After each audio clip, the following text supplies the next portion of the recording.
The caregivers and teachers sincerely strove to make this day as festive and memorable for the orphans as it was for all children in every school.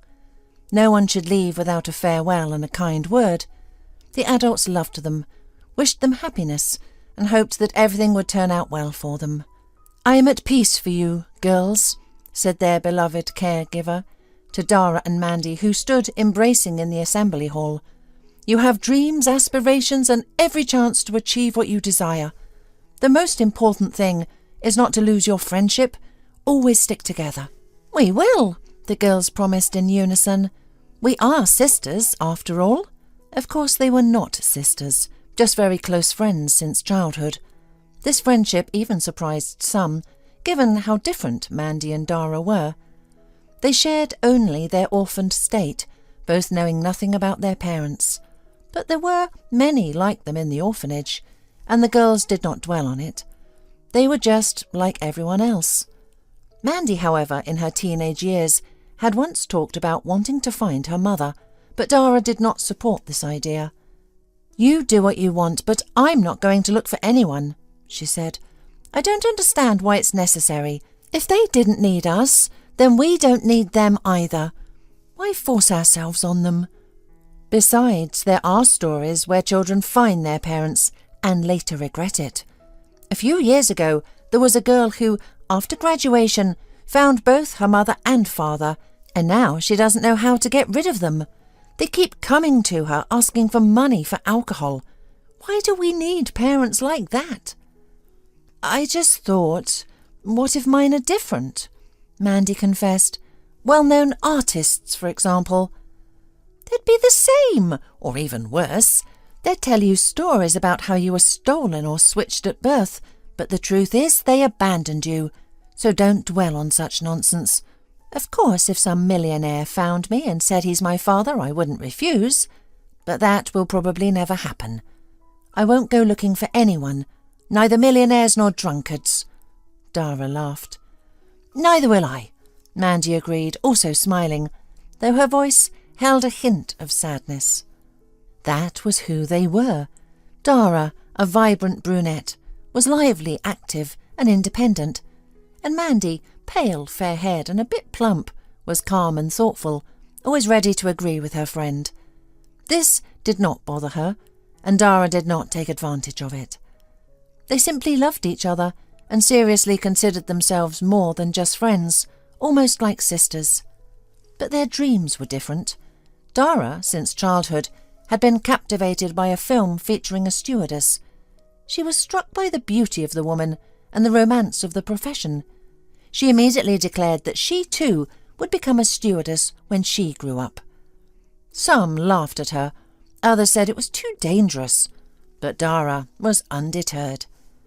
She knew she would become a stewardess and was sure her friend would join her in this pursuit. But here she faced disappointment. For the first time, Mandy disagreed with her. "Oh, Dara, stewardesses? That's more your thing. You're brave and beautiful, but I'm a scaredy cat. I'm even afraid of flying," Mandy said. "Oh, as if you've flown much. You've never even seen a plane. But once you sit in one and rise above the clouds, oh, you won't want to come down," Dara insisted. "Maybe flying once would be exciting, but if it's your job, I don't know. You know, I want to get married, have children and take care of them. How can I have a family if I'm always flying away? No, that job doesn't suit me.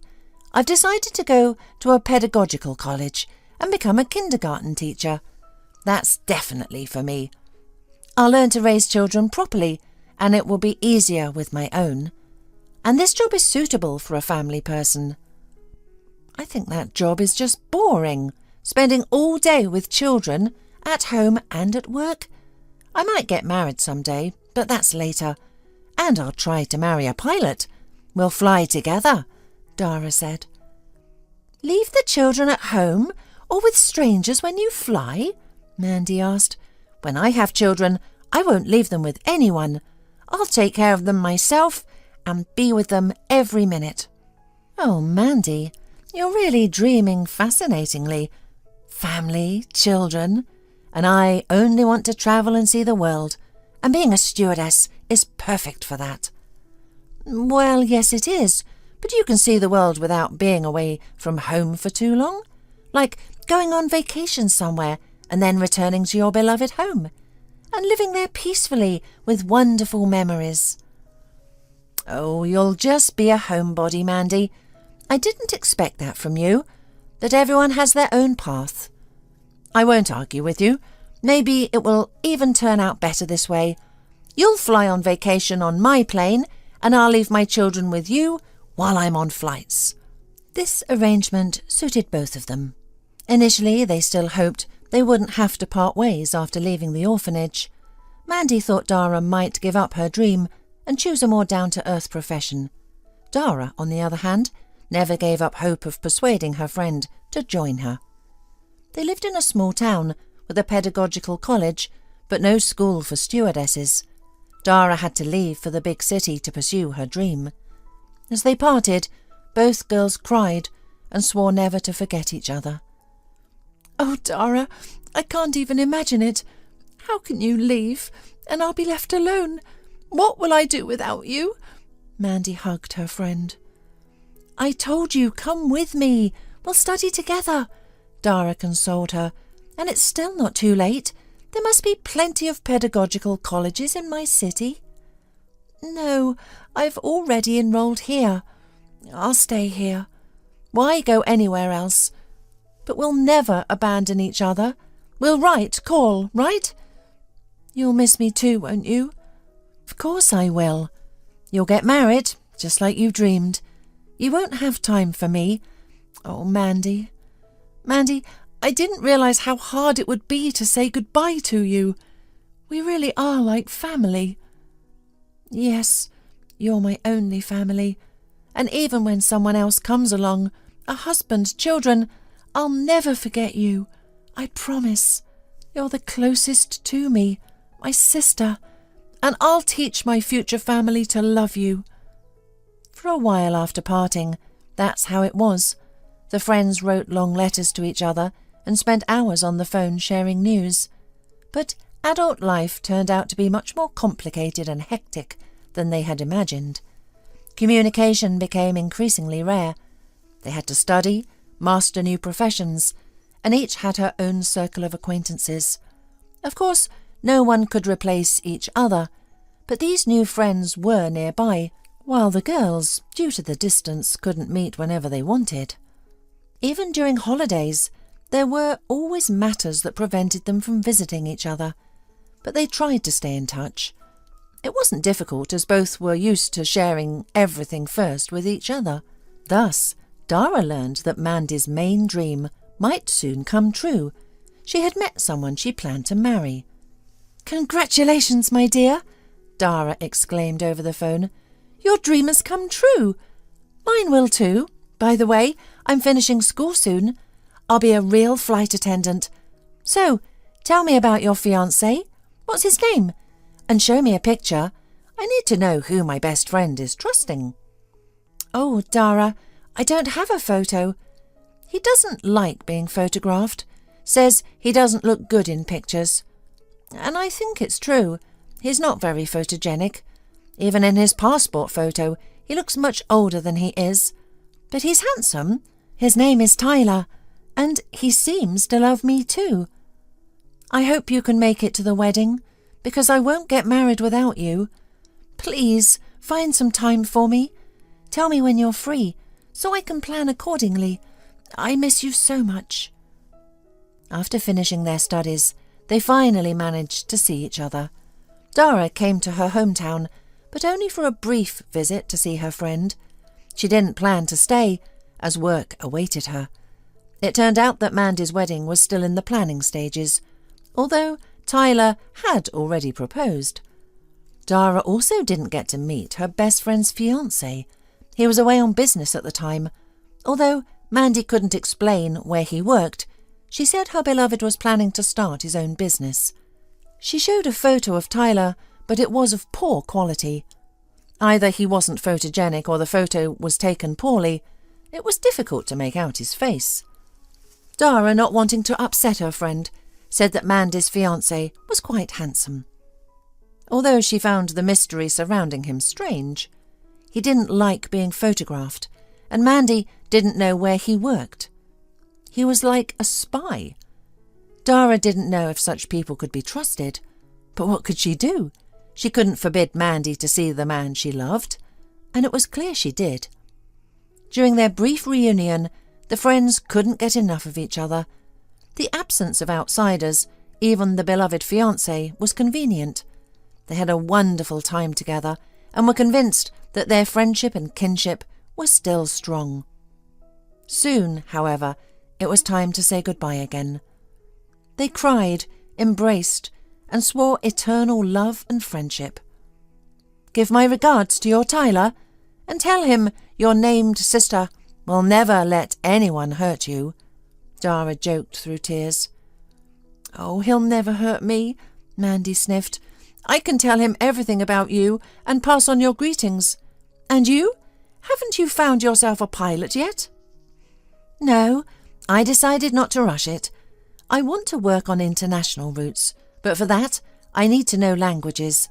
And I was lazy in school and didn't learn them properly, so I'll fly domestically. But I really want to go abroad." "You'll get what you want. I honestly didn't think you'd dare to enroll in that school, but you did, and you graduated. Dara, I'm so proud of you." Again, they were sure they were parting only for a short time, that they would see each other often and stay in touch, but life as usual had other plans. Dara, busy with flights, couldn't always find time to chat. She even missed her friend's wedding, unable to get time off work. Mandy wasn't offended, though she was a bit sad. But her beloved was always by her side, comforting her. "Forget about friends, Mandy. Married women don't need friends. We don't need anyone but each other, right?" And he had indeed quickly limited Mandy's social circle. They didn't even have a proper wedding, the kind every girl dreams of. In fact, they didn't have one at all. Mandy wanted to invite at least some friends from the orphanage or college, but Tyler insisted it was unnecessary. "Sorry, dear, but we can't afford a wedding right now. And honestly, I see no point in gathering a crowd and making a big fuss, spending a lot of money. Let's just register our marriage and have a small evening for the two of us. This is our celebration, for our future family." "I agree," Mandy said, as she always did when it came to Tyler's wishes. "Big gatherings just tire me out too. But shouldn't we at least have 2 friends, as a bridesmaid and best man?" Mandy asked tentatively. "That's not a good idea," Tyler replied. "If you invite one friend, rumours might start about why you only invited 2 persons and didn't have a big celebration. I've heard you can get married without anyone now." Mandy agreed with that too. She wasn't one to argue, especially with those she loved. Dara was also upset about missing the wedding. She called to congratulate Mandy and ask for photos. Mandy's response shocked her. "We didn't have a wedding. We just registered our marriage. No guests, no witnesses. Money is tight right now. Tyler wants to start a new business, so every penny counts." "I understand," Dara said, though she found it strange that Tyler wouldn't want to celebrate with his loved one. "But I have good news too. We're expecting a baby soon. I'm so happy. Oh, Tyler's home, I have to go." And she hung up without their usual goodbyes and affectionate farewells. She's completely lost her head over love, Dara thought, but she had no time to dwell on it. She had her own matters to attend to. Their communication dwindled after that, reduced to brief holiday greetings. It was understandable. One had a beloved job, the other a happy family life. Their dreams had come true, so there was no reason to lament the loss of their friendship. Dara learned about the birth of Mandy's daughter a month after the fact. "Sorry I didn't call sooner," Mandy explained. "I've been so busy with the baby. I had no idea it would be so much work." I understand, Dara said. Does your husband help? Oh, yes. Tyler is wonderful. He loves us both so much, Mandy gushed. You named her Molly. That's a beautiful name. I wanted to name her Dara, but Tyler said it's not appropriate to name a child after a living person. So we named her Molly. It's a good name, right? It's a good name, Dara agreed. Send me a photo when you can. The conversation ended there, and Dara couldn't shake the feeling that Mandy was completely under Tyler's control. Months later, Dara finally received a photo of Mandy with her daughter. She noticed with some concern that Tyler wasn't in the picture. She wondered if Mandy was hiding something, perhaps embarrassed that she wasn't actually married. But she pushed the thought aside, reminding herself that Mandy would have confided in her if something was wrong. Dara considered visiting to see for herself what was going on, but she hesitated, not wanting to intrude. Meanwhile, Mandy was indeed married and loved Tyler deeply, but his behaviour was something strange. He refused to be photographed, meet friends, or introduce Mandy to his family or acquaintances. He didn't go out, and didn't let Mandy go out either. That is, not that he forbade, just showed his displeasure when she wanted to go out. For example, even at the very beginning of their life together, she said that they were expected to have a reunion of graduates of the orphanage. Are you going to go? He raised an eyebrow in surprise. What's the point? You'll just hear complaints and boasts. So you don't think I should go? Well, if you like, go, of course. Tyler shrugged his shoulders, but on his face it was obvious that he would not approve if Mandy went to this meeting. All right, to be honest, I don't really want to. You're right, I probably shouldn't go anywhere. Let me bake you a fish pie tonight, she said, in an apologetic tone. That's what I'm talking about, her husband said cheerfully. And that was the end of the incident. And Mandy realised that he did not want her to go out and meet someone. Then it seemed, even in a way, flattering. He wants her to always be with him, afraid that someone will take her away. Whether that was true or not doesn't matter. After that, Mandy never said she wanted to go somewhere or meet someone. The two of them would sometimes go out, go somewhere, and that was enough. She missed Dara, but it was unclear how Tyler would react to this meeting. Having just met him, Mandy often told him about her, but then noticed that Tyler was uncomfortable with these conversations. He must really love me if he's even jealous of a friend, she decided, and stopped mentioning Dara. She also tried to talk on the phone only when Tyler was not at home. However, it wasn't just because of him that she reduced her communication with her friend. Mandy genuinely had no time. She had fully immersed herself in the family life and motherhood. She would have been completely happy if not for her health, which was increasingly failing her. Mandy had been told since childhood that she had a weak heart. She was exempt from physical education in her younger years due to a weak heart. But as she grew older, her heart seemed to strengthen. She ran and jumped just like the other children, perhaps not as fast or high, but she never shied away from active games. As she matured, she forgot about her childhood health issues. However, when she was pregnant, doctors warned her that motherhood could be a significant strain on her health. But how could this deter a woman who had always dreamed of being a mother? Not just to one child, but to several. She was convinced that the doctors were being overly cautious. Everything would be fine, she knew. She saw childbirth as a miracle that could even resolve health issues. She was certain that the joy of motherhood would strengthen her. The birth of her daughter Molly was difficult, but all that mattered to Mandy was that her baby was healthy. She didn't dwell on her own condition. She kept her health problems from her husband, who seemed disinterested anyway. Though he lived with her and claimed to love her and their daughter, he offered little help or support. Mandy made excuses for him, attributing his distance to his business endeavours. She believed that once his business took off, their lives would improve. Meanwhile, she endured their current circumstances, believing they weren't so bad. Tyler's business ventures constantly faced setbacks, leading him to take out loans and accumulate debt. "Maybe you shouldn't get involved in all this," Mandy timidly suggested. "You could find a regular job, and I'll go back to work soon." "Listen, if you don't understand anything, just keep quiet," her husband snapped in irritation. "What kind of job? A mechanic at the factory? Thanks a lot. But those pennies, keep your kindergarten salary. We'd starve." "With those pennies plus your kindergarten salary, we'd starve. And, by the way, your demands aren't exactly modest.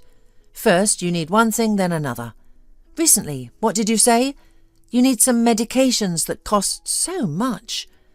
You'd have to work at the kindergarten for 6 months just to afford them." "Oh, Tyler, I'm not asking you for those medications. The doctor prescribed them. When I found out how much they cost, I refused to buy them right away. I'm not that sick to spend so much money."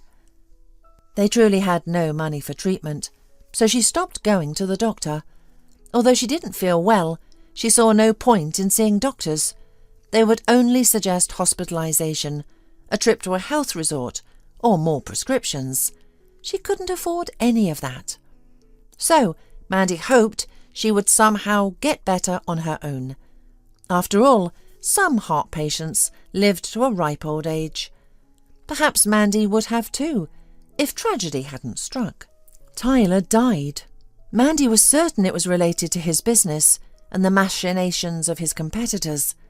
Why else would his car suddenly burst into flames and plunge off a bridge into a river at full speed? The car was recovered, but there was nobody, only fragments burned beyond recognition. Those were buried in a closed casket, which devastated Mandy. Yet she had no time to care for herself. No sooner had she buried her husband than another blow came. It turned out Tyler owed money to several banks, and now that debt fell to Mandy as his heir. This was truly frightening. Creditors demanded repayment, but she had nothing. Just a weak heart and a 4-year-old daughter to care for. That's when she realised the full horror of her situation. She was utterly alone. Tyler had isolated her from any social interaction, presumably hoping to always be by her side. But now that he was gone, she had no one to turn to for help, and she desperately needed it. Eventually she felt so ill that she had to visit the doctor. "You need to go to the hospital immediately," the doctor said. "I can't, I have a daughter," Mandy replied fearfully. "Call your relatives, friends. Do you want to leave your daughter an orphan? Is there anyone?" "No, I mean, I have a close friend, but I don't know where she is now. She is a stewardess." "You must find her, and if that's not possible, tell me. We'll have to place the girl in an orphanage." This was Mandy's greatest fear. She couldn't bear the thought of her little Molly in an institution. "I'll find Dara. She will help us. Only then can I go to the hospital.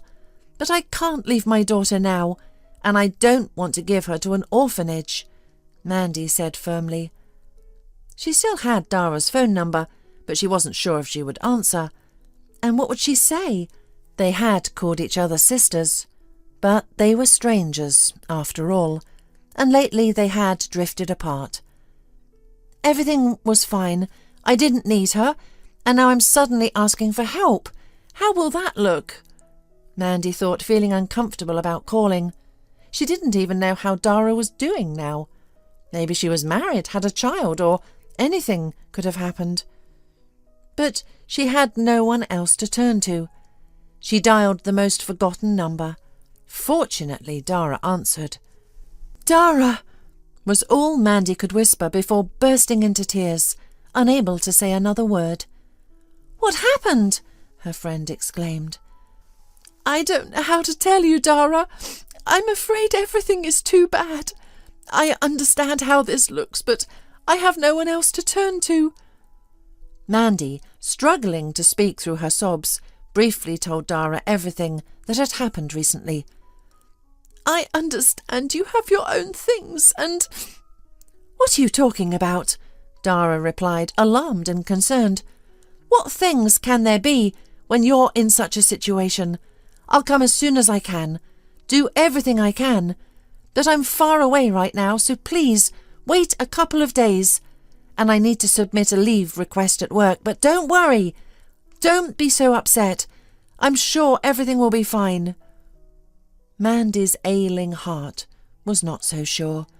She felt that her time was running out. All her hope now rested on Dara, her only family. Dara arrived as promised a couple of days later, only to rush her best friend to the hospital. Mandy was in poor condition by then. The doctor could only shake his head. "Dara, what about Molly? What about my little Molly?" Mandy asked weakly. "Everything will be fine. I'm with her, don't worry. We will be coming to see you at the hospital. But for now, stay calm, please. You can't get upset." Mandy closed her eyes, seemingly a bit calmer, at least about her daughter's fate. She no longer had the strength to rejoice at her friend's arrival. Dara visited Mandy the next day. First she spoke with the doctor about the possible prognosis, but he only frowned. "What can I say? We can only hope for the best, but be prepared for the worst." Entering the hospital room, Dara realised that her friend likely didn't have long. Mandy looked so frail. Dara wanted to encourage her, but Mandy gestured for her to stop and leaned in closer, too weak to speak loudly. "Dara, please forgive me for not writing or calling for so long, but now you're the only one we have, both me and Molly. You're all we have left." Dara began to argue, but Mandy stopped her again. "Wait, don't interrupt. I don't have much strength left. I understand everything. I don't have long to live, and I'm only worried about one thing. Molly. Who will take care of her? Will she have to grow up in an orphanage like we did? Dara, promise me you won't abandon her. At least visit her so she knows she has someone who cares." Dara wanted to reassure Mandy, to tell her she would live a long and happy life, raise her daughter and see her grandchildren. But looking into Mandy's fading eyes, she held back her tears and said something else. "Don't worry, dear. No matter what happens, I won't abandon Molly. She won't go to any orphanage. She'll live with me, just as we dreamed of always being together as children. I will be there for her now. And for you too, Mandy. Get well, dear. I can't live without you. Even when we were apart, I always knew you were out there somewhere, and that thought sustained me." Mandy smiled weakly, her cold fingers gently stroking Dara's hand, as if comforting her or saying goodbye forever. Mandy passed away a few days later. Dara had to arrange the funeral and care for little Molly. Over the few days they spent together, Dara managed to bond with the girl. It wasn't difficult. It turned out that Molly knew all about Aunt Dara from her mother's stories, but now the child was in no mood for joy. Though she was very young, she understood that something terrible had happened to her mother. Dara didn't know how to explain it to her, so she simply comforted her, promising they would always be together. After burying her friend, Dara began the process of becoming Molly's legal guardian. She didn't tell Molly that her mother was gone, but the girl seemed to understand, especially when they moved to another city where Dara lived. She couldn't leave her job. Now she often recalled Mandy's words about how the profession of a flight attendant was unsuitable for a family person. She had to find a nanny. Gradually, their life stabilised. One day, Molly asked, "Aunt Dara, does this mean you're like a mum to me now?" "Yes," Dara replied, "but of course no one can replace your mother. Your mother and I weren't related, but we became the closest of friends because we loved each other." Molly accepted this and soon began calling Dara Mum. She knew where her new mother worked and soon expressed a desire to fly on an airplane. Dara understood the girl's longing. All children love new experiences. She promised to take her on a flight someday. "You see, it doesn't just depend on me. Other people have to allow you to come." "You ask them, please. Tell them I've never flown before and really want to, and I promise to behave well and not bother anyone." Wanting to make the little girl happy, Dara arranged it and one day took her on a flight. Molly was thrilled. She behaved very well, remembering all Dara's instructions. But nevertheless, an unpleasant incident occurred. Walking through the business class cabin, the little girl suddenly looked intently at a man, as if trying to recognise him. Then she rushed to him, shouting, "Dad, is that you? Daddy, where have you been?"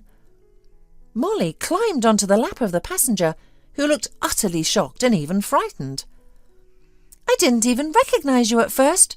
And why do you have such funny hair? Did you dye it?" The girl reached for the man's luxurious hairstyle, grabbed his hair, and the wig slipped to the side. Dara noticed the incident and rushed to apologise to the passenger. "I'm so sorry. Her father died a year ago, and then her mother passed away. The child mistook you for her dad. Please don't be angry with her, and forgive me too." "I understand," the man replied, still irritated, "and I'm willing to forgive, but you should keep a better eye on your child. It's not acceptable for her to jump on strangers' laps and grab their hair." In a private area, Dara scolded Molly. "What got into you, sweetheart? You can't behave like that. You scared the man." "He's not a man, he's my dad," Molly cried.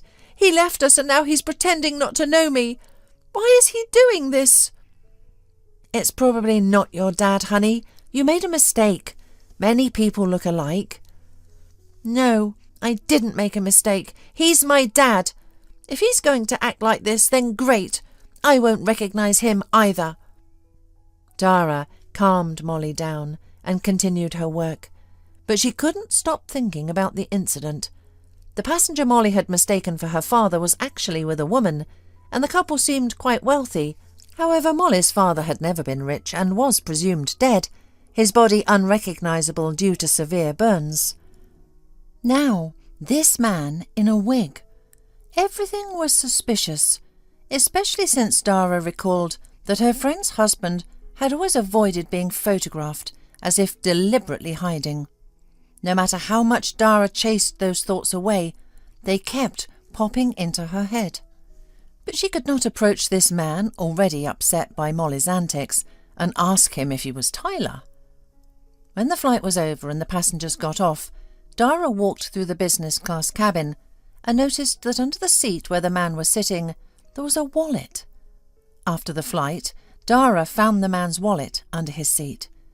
Inside were documents identifying him as David Levin, not Tyler Heaton, Mandy's husband's name. Dara called the number in the wallet to return it. The man was grateful and arranged to meet her in a public place near a supermarket. When Dara approached him from behind and called out, "Tyler Heaton," the man jumped and turned around.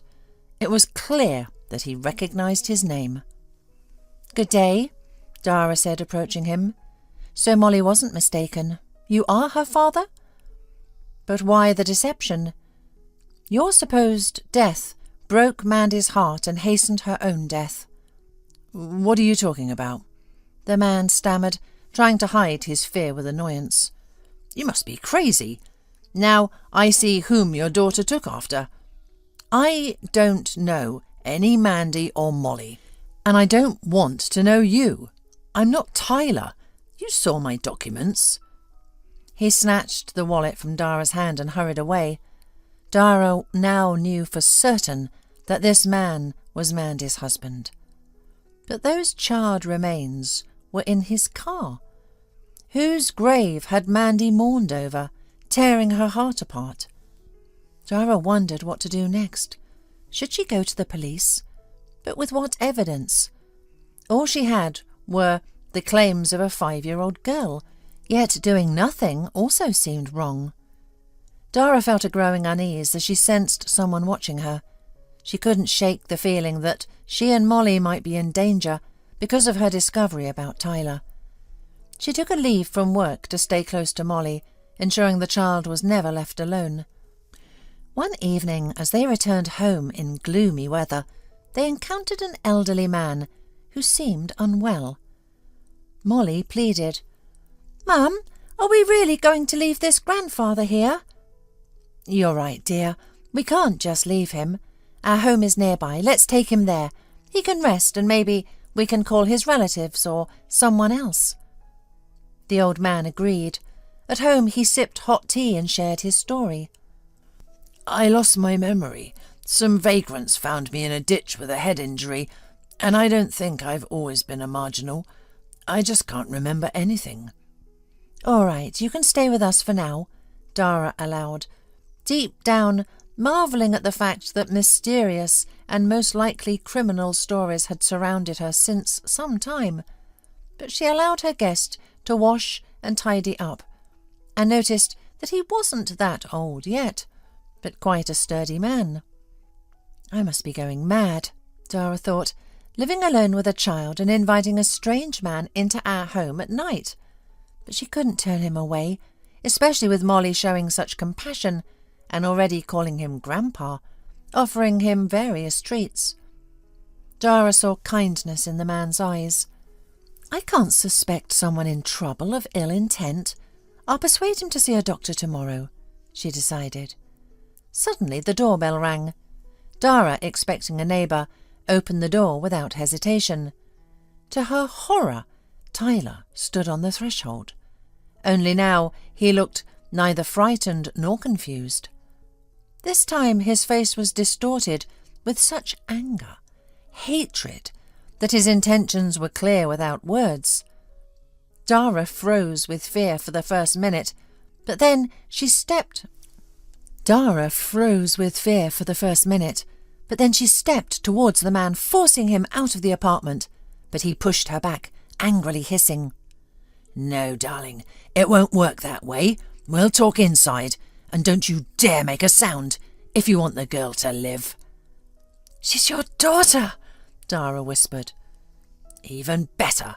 She's used to hardship. Keep quiet, and this will be quick and clean." Tyler's iron grip tightened around Dara's neck.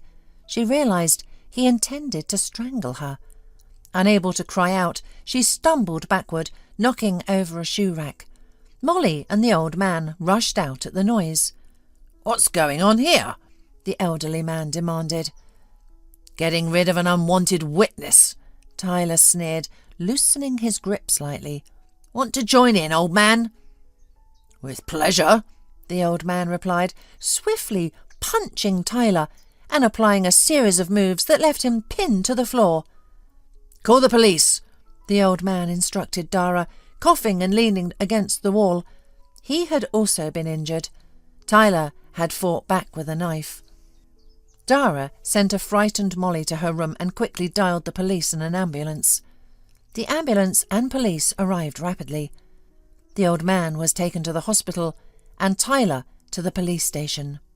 It turned out that he had been wanted by the police for a long time. His marriage to Mandy was just a way to hide and accumulate debts before disappearing, which is why he staged the accident. The remains that were identified as his actually belonged to one of his accomplices, whom Tyler had also disposed of. However, these criminal details no longer interested Dara. It was clear that the scoundrel would be convicted, and she and her daughter were now safe. Dara was more concerned about the man who had saved them, who was now in the hospital. Even little Molly mentioned the grandpa who had saved them several times a day. The doctors said that his injuries were not too severe, but he had lost a lot of blood and was still weak. It turned out that he too was missing, but it was his son who had been searching for him, not the police. The son had been looking for his father for several weeks, visiting hospitals and morgues, leaving his father's photo everywhere. Thus, the doctors easily identified the unknown patient as Ben Fletcher. His son, Judd, rushed to the hospital just as Dara was sitting by his father's bedside.